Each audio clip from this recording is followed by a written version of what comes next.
Raha nanaraka ny fandarany ianao tamin'ny herinandro lasa iny dia nanana vahiny ny Midi Magnifique dia tsy izy zany fa ny mpikarakara ny komity mpikarakara ny festival international plante écologique et couleur dia tamin'izay fotoan'izay izy no laza fa ho atao eto amin'ny tsika eto a Madagasikara eto Antananarivo sy any Majunga.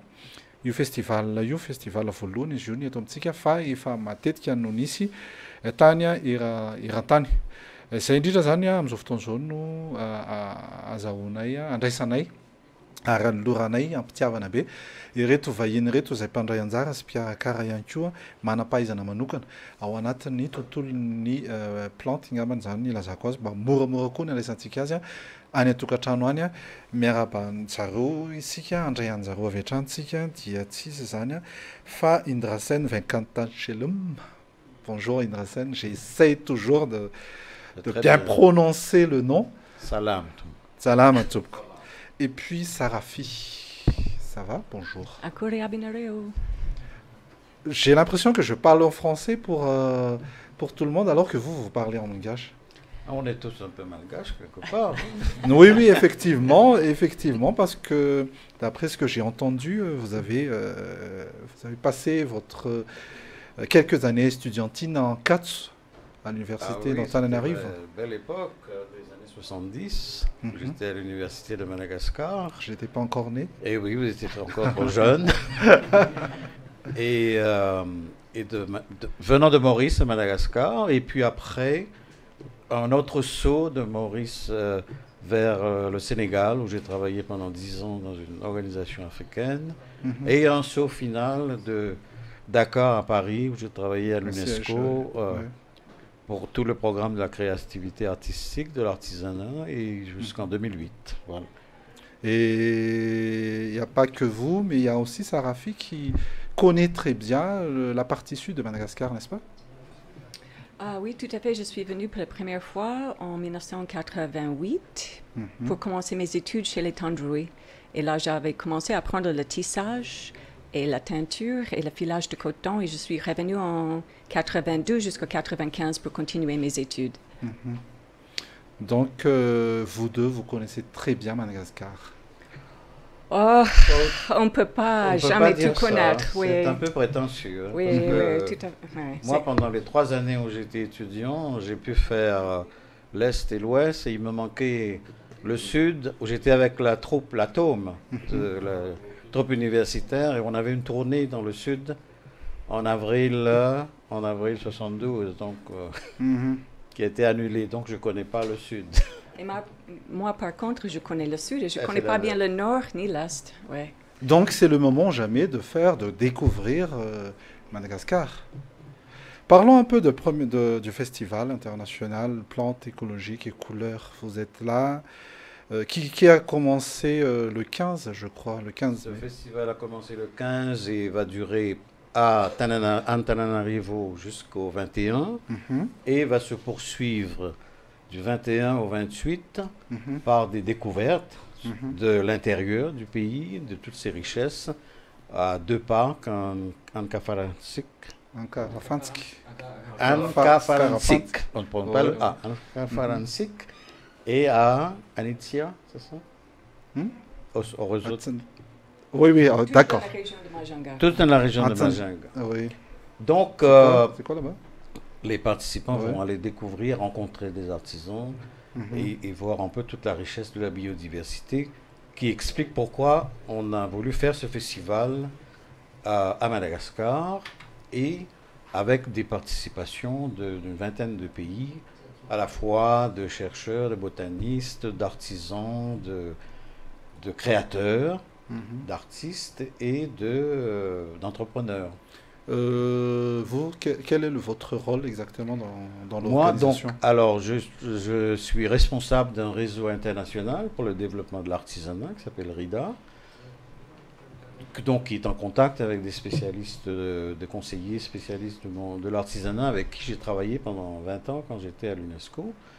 Et on travaille toujours avec des partenaires locaux, régionaux. Donc, ici, C'est à partir de mes contacts avec l'association Femmes Entrepreneurs Environnement de Majinga, qui elle-même est connectée avec une autre association qui s'appelle l'EFOI, Entreprendre au féminin Océan Indien, que nous faisons un peu ces cercles concentriques de Majinga à l'Océan Indien et au monde entier.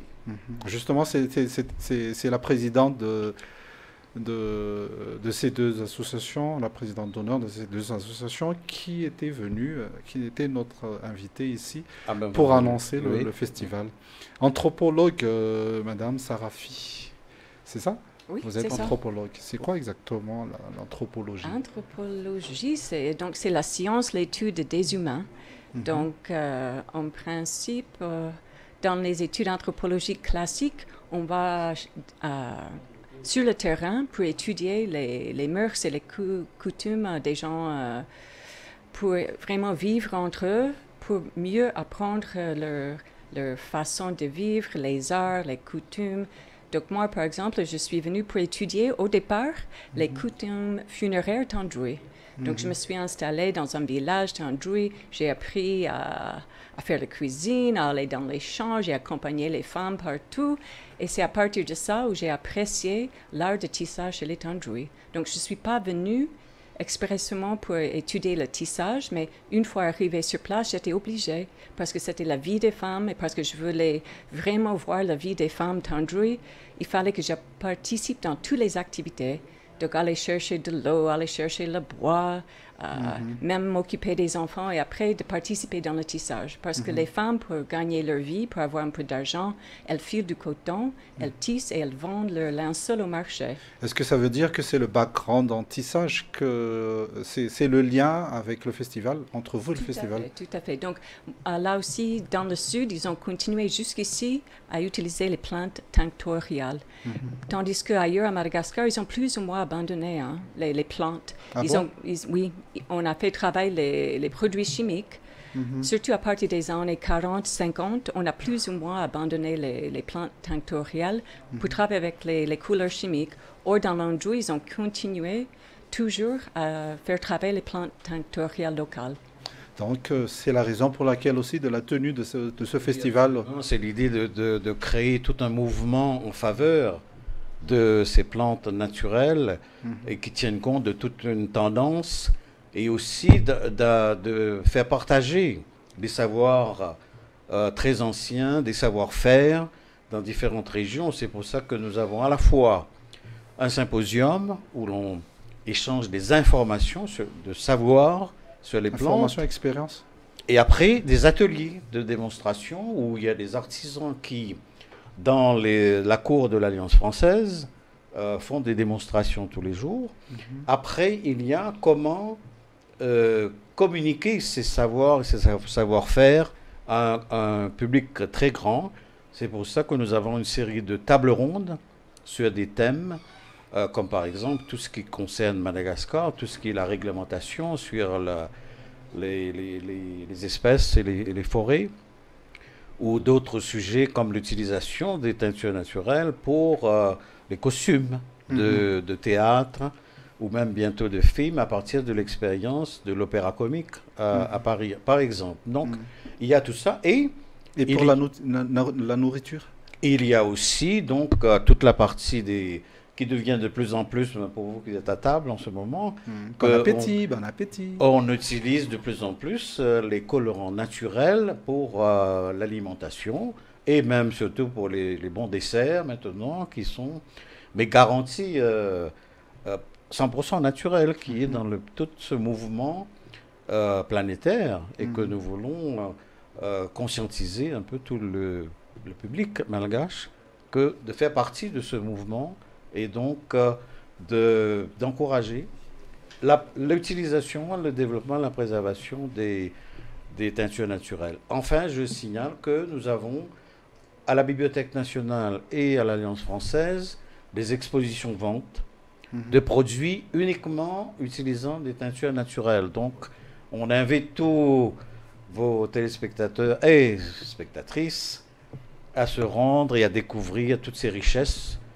du pays et d'ailleurs. jusqu'au 28, c'est ça? Jusqu'au 21. Jusqu'au 21. À l'Alliance française et à la Bibliothèque nationale. Une question par rapport au festival. Comment vous allez procéder justement à sensibiliser les gens à prendre compte, à être conscients et à bien utiliser les plantes. Parce que là, on est là pour le développement, c'est ça? Ouais. Je crois que la meilleure éducation, c'est toujours par l'exemple. C'est-à-dire que plus on montre que des produits sont utilisés, plus on peut valoriser le port de costumes ou de l'utilisation de ces plantes dans différentes... maintenant, je l'ai parlé des aliments, des cosmétiques. Plus on vulgarise l'utilisation de ça, plus on peut créer cette prise de conscience qui doit partir de la base, de nous tous. Et c'est petit à petit. Je ne pense pas que ça peut venir d'en haut d'une décision, mais ça doit venir, c'est un mouvement de communauté. Oui, ce qu'il faut savoir, c'est qu'à Madagascar, il se trouve au moins 200 plantes tinctoriales. Tandis qu'en France, il n'existe qu'une cinquantaine. Et même en Inde ou en Indonésie, il existe plusieurs dizaines et c'est tout. Mais à Madagascar, on a plus que 200. Donc, il faut vraiment valoriser. Mais il faut commencer au départ avec les études scientifiques. Donc, ce qu'on veut faire à partir de ce colloque, c'est de faire une équipe pluridisciplinaire qui va étudier par la biologie, la chimie, l'ethnobotanie, l'anthropologie. On va combiner les connaissances pour mieux aller approfondir nos connaissances sur les plantes tinctoriales pour pouvoir après vulgariser et aider les artisans à les mieux exploiter et d'une façon durable. Parce que on risque aussi, parce que ce sont des plantes, pour la plupart des arbres qui poussent dans les forêts protégées, qu'il faut bien équilibrer l'artisan et le sauvegardage de l'environnement. Merci. Avant de terminer, je vais poser une question magnifique. Ah, magnifique. Pour qu'on se sépare avec un ton magnifique, comment vous trouvez Madagascar? Je donne la c'est moi qui va commencer. Ça, c'est compliqué. D'un côté, pour moi, parce que ça fait 7 ans quand même que j'ai quitté Madagascar la dernière fois. Donc, je reviens après 7 ans, quoi. Et je trouve encore, sur le côté humain, que les choses n'ont pas changé. Même si Tana a changé pas mal avec les grands bâtiments, avec pas mal de choses qui ont changé, l'âme malgache n'a pas changé. Et pour moi, ça me rend un grand plaisir. Je continuerai dans le même sens en disant que, je dirais même plus, je crois que plus la situation est devenue difficile, plus j'ai trouvé les Malgaches encore plus forts, accueillants et bien dans leur âme, même si physiquement ils souffrent beaucoup et que le plus important, je pense, c'est l'âme. Quand l'âme se porte bien, le reste peut suivre. Mais l'inverse n'est pas toujours vrai. Toboklasy vavy izay no vahintsika voalohany mikasika Patsiaivona fa eto Antananarivo ny festival iraisam-pirenena mikasika ny plante écologie ary ny couleur izay nanomboka ny 5 ny volana Mai ary ifarana amin'ny 1 volana Mai avy eo dia andeha hoetsy amin'ny renivohitra iny izy ireo hanao izay festival izay ihany koa fa ilazany ianao fa azonao atao ny mijery ny varotra fampiratiana c'est une vente exposition. Il y a exposition-vente, oui. Oui. Varotra fampiratiana izay atao amin'ny Alliance française. C'est andavamamba sy... Entrée gratuite, mais après il faut acheter. Alliance française sy etsy amin'ny Trambokom-pirenena Malagasy. Eo zany no ahitantsika an'ireo varotra fampiratiana izay vidividirana tsy misy fa entanitsika mba hanotrina an'ireo artisans artisan malagasy sy iresa-pirenena manatrika n'ity festival ity. Je vous remercie d'avoir passé un moment magnifique avec vous. Et on se retrouve à Majinga après pour le festival. Plaisir. Vélo Matumko. Merci.